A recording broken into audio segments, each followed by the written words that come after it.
Hello Biafrans, welcome to Magnetic Jigs TV. Good morning, good afternoon, good evening, depending on your time zone. Today being 1st of August 2025. Happy New Month to you all.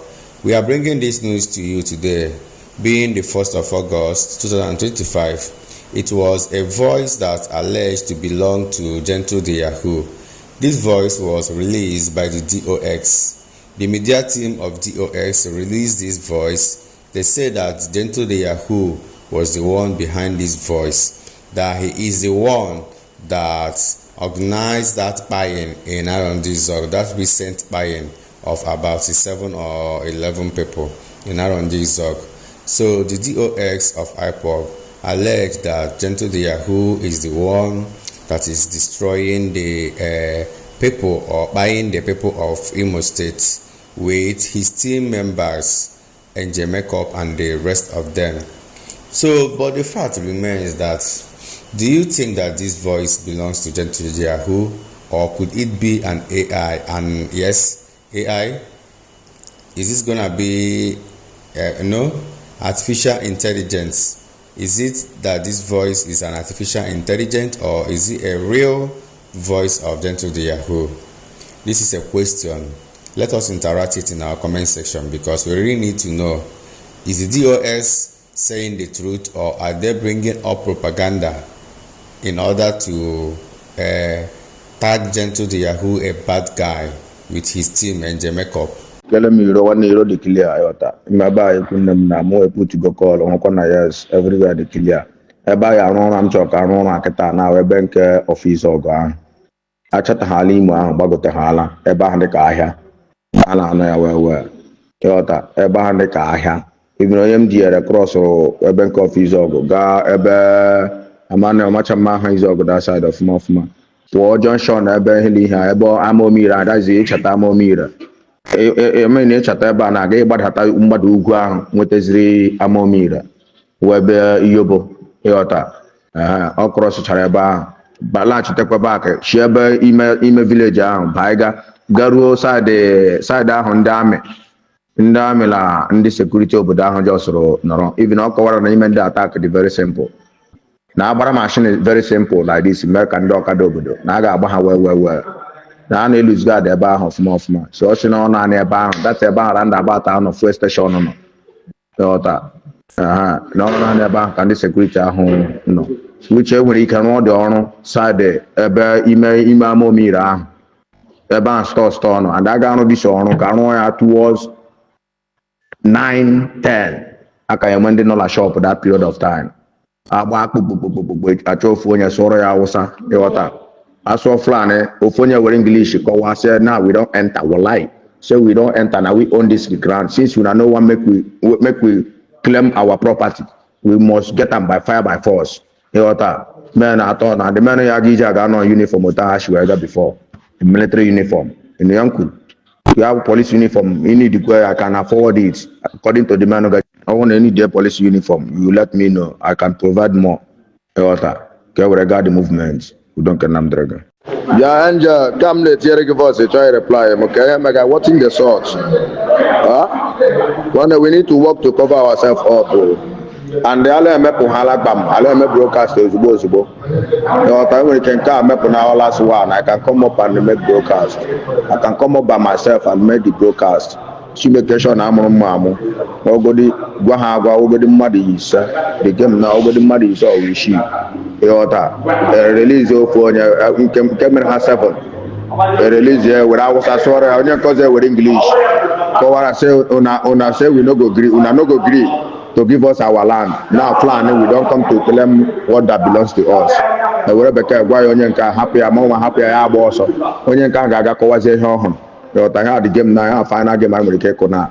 You can see one of the DOS members by name Ebeko Dike. Yes, by name Ebeko Dike has insisted that he must surely buy Gentle the Yahoo and the Makeup and the Igwe Butus and the rest of them, that he will buy them, that they are into criminality, that they are into kidnapping. Guys, I don't really know, but I believe with time the whole truth will surely come out. That's more reason why we have been saying government should allow Mazi Nnamdi Kanu to go, because there is no charge against him. The same Ikenga Uruago that this DOS is, will I say protecting, or will I say siding? The same Ikenga Uruago is the one that is against Mazi Nnamdi Kanu. Guys, this game is complicated. All these things are becoming so complicated these days. Who and who is even fighting Mazi Nnamdi Kanu? Who and who is for Mazi Nnamdi Kanu? Who and who is even against Mazi Nnamdi Kanu? That's more reason why Nnamdi Kanu need to be released as quick as possible, so that we will know the exact thing that is going on in this Biafra struggle. Kayamara bụ ndị obikonu confusion erikazi. Because they don't want to join them in their criminality and their evil.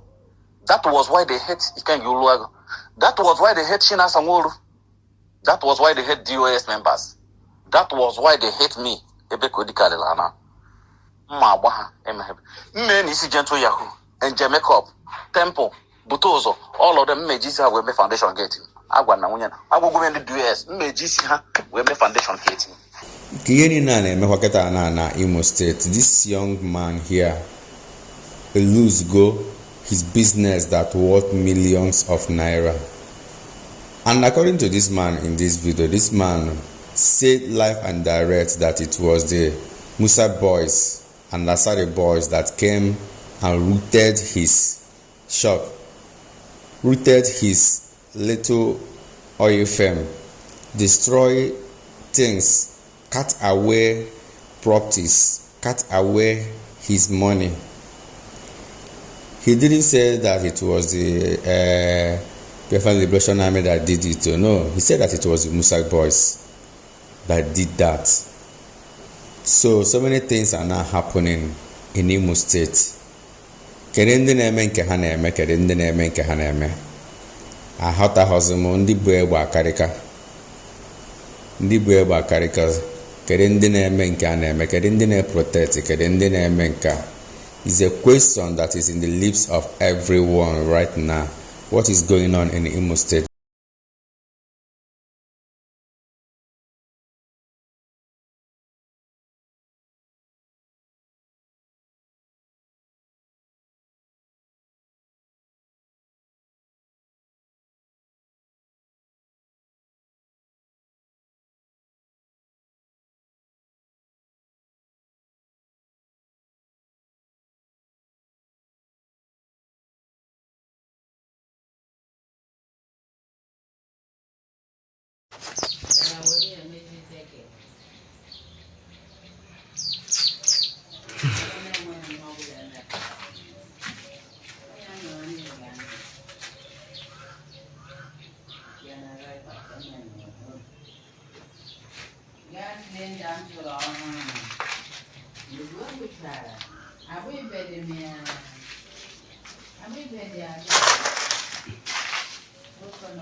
Bên kia ya ba ye pu lo wo le no.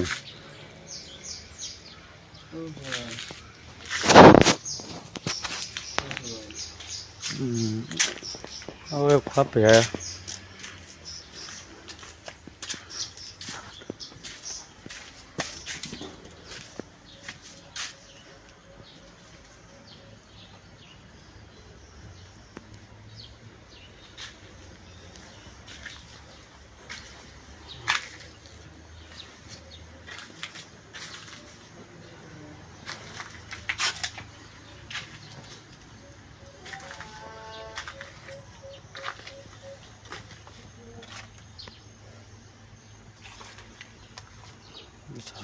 Aşağı.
When have fun a meal at all.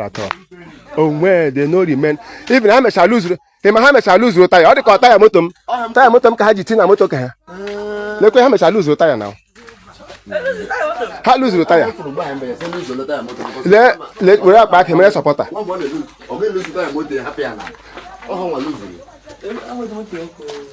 want have fun a meal. Look how wicked. Money no longer bush. How wicked. Huh? The people just football really 8 months for 1 year.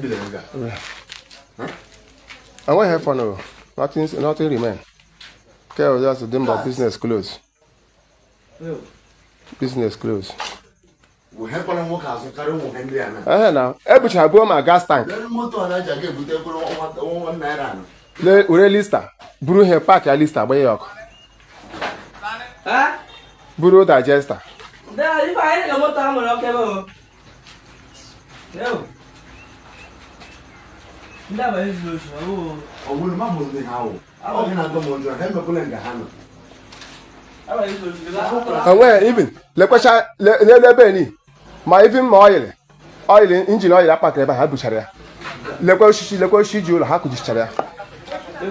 They just put the house down.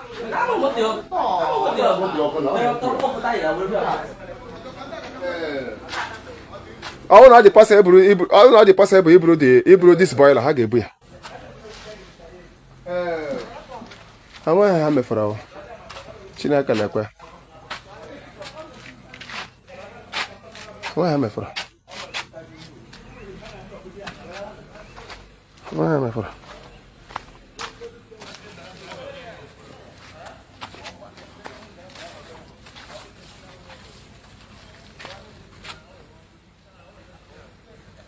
Ha bịa menye ha ma akwụ ha revenue gọọmenti bịa ma akwụ ha revenue 40,000 akwa gbara ha m ụgwọ ya ha bịa ma akwụ ha bịa were revenue lekwacha everywhere is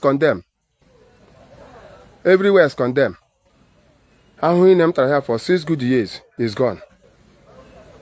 Antonio ama m egbe agba emetụ m egbe aka mbụ onwekwa gọọmenti nyere m ego for this place. Meji ụgwọ here and there. At the end of the day, ha bịa gbaa ya ọkụ. Project more than 15 million naira. Kamara just burn onto ashes. So ga-adịrị ya mma. Ka ya moto ọkụ lose kwata ya. And ha ga-eburu ma battery. I get my battery. Look here.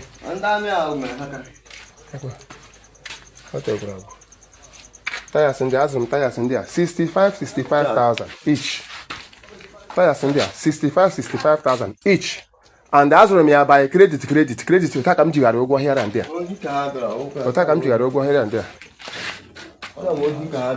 Look, I'm going to 1.2 million. I'm simba. Look, everywhere is gone. Everywhere is gone.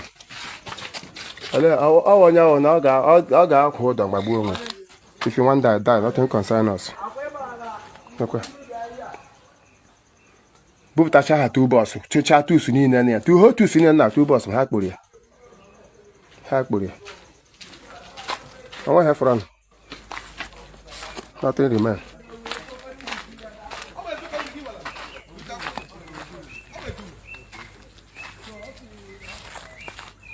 Nothing remain. The whole this thing. The pillar ha korea kutuo ya. Jam out the when he had to off at all. Therefore,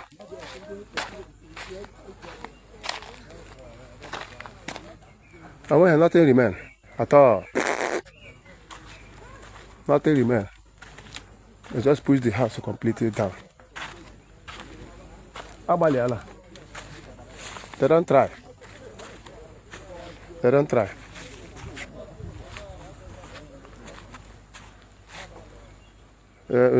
here.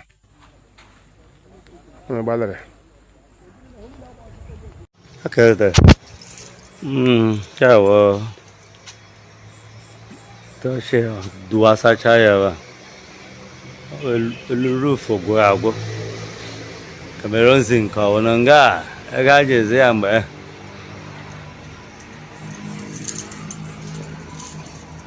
blow your bad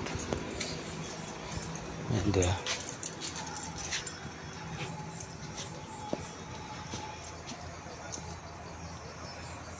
wow.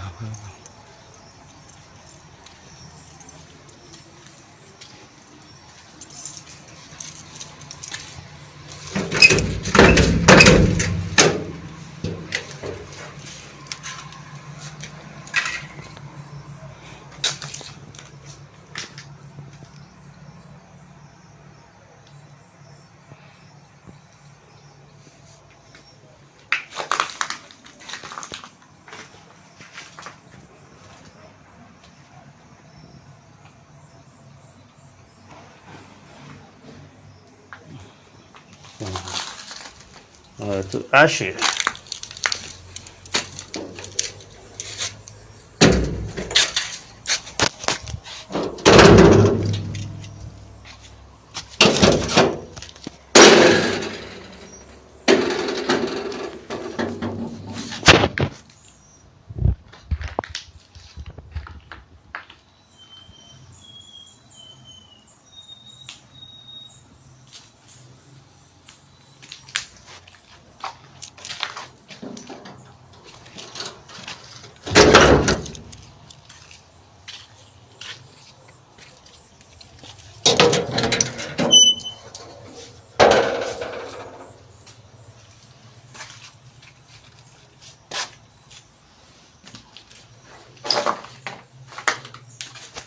¿Qué es esta?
Bloqueio papago.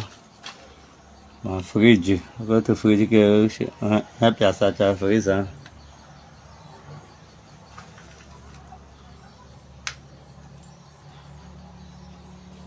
Nossa, anda.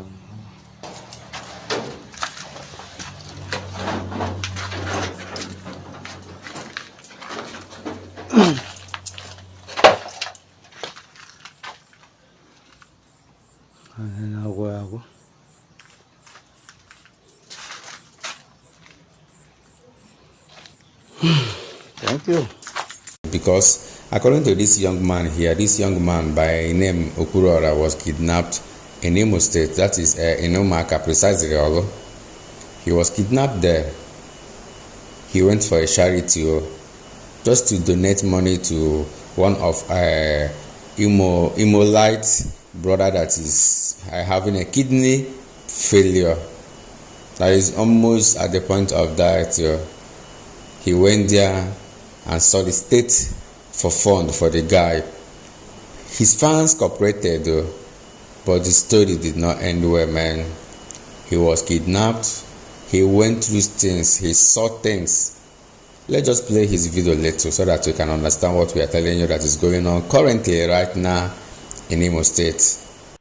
Brothers and sisters, Eburum no Okada, I the phone on moto. My driver, MC Charlie no Obinna, my friend. Eburum buta you no na no campo. Kidnappers camp, ebute mu na campo.